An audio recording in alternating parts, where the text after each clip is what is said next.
अस्सलामु अलैकुम वरहमतुल्लाहि वबरकातुह।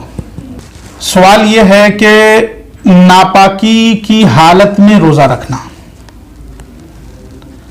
कैसा है। इस सवाल का जवाब देने से पहले ये वजाहत समाअत फरमाएं कि नापाकी की हालत में रोजा रखना इसके दो मतलब होते हैं। एक तो ये कि एक शख्स नापाक है, हालत जनाबत में है, जिस वक्त उसने सहरी खाई या जिस वक्त उसने रोजे की नियत की उस वक्त वो नापाक है, लेकिन वक्त शुरू होने के बाद, फजर का वक्त शुरू होने के बाद उसने गुस्ल कर लिया, अब नमाजें अदा कर रहा है और रोजा भी रख रहा है, तो इसका रोजा रखना नापाकी की हालत से शुरू हुआ, अगरचे ये बाद में पाक हो गया। तो इस तरह से रोजा रखना ये कैसा है।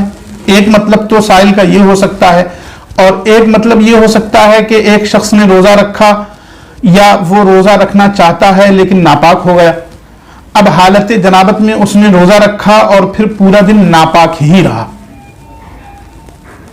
यानी पूरा रोजा उसने गुजार दिया, इफ्तार भी कर लिया लेकिन पाकी हासिल नहीं की।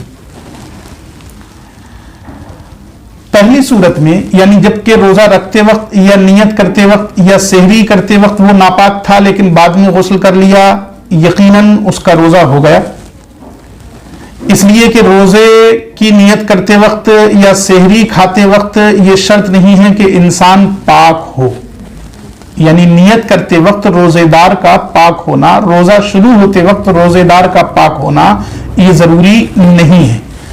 वो नापाकी की हालत में भी रोजा शुरू कर सकता है। हाँ, फजर का वक्त शुरू होते ही जल्द अज जल्द गुस्ल कर ले और गुस्ल करके नमाज फजर अदा करे। दूसरी सूरत जो इसकी है वो जैसा कि अभी गुजरा कि यकीनन बहुत काबिल मलामत सूरत है, बहुत काबिल मलामत है वो शख्स जो ऐसा करता है कि दिन भर नापाकी की हालत में रहता है और रोजा पूरा कर लेता है, नमाजें ना पढ़ने का अजाब भी उसको मिल रहा है और गुस्ल ना करने का वबाल भी उस पर रहेगा। इसलिए उसे चाहिए कि जल्द अज जल्द गुस्ल करके नमाजें अदा करने का पाबंद बने। रोजा कोई शौक नहीं है, बल्कि रोजा हम इसलिए रखते हैं कि अल्लाह तबारक व तआला का हुक्म है। जब हुक्म खुदाबंदी समझकर वो रोजे पर अमल कर रहा है तो फिर हुक्म खुदाबंदी समझकर नमाज पर और गुस्ल जैसी वाजिब चीजों को जरूरी क्यों नहीं समझ रहा है।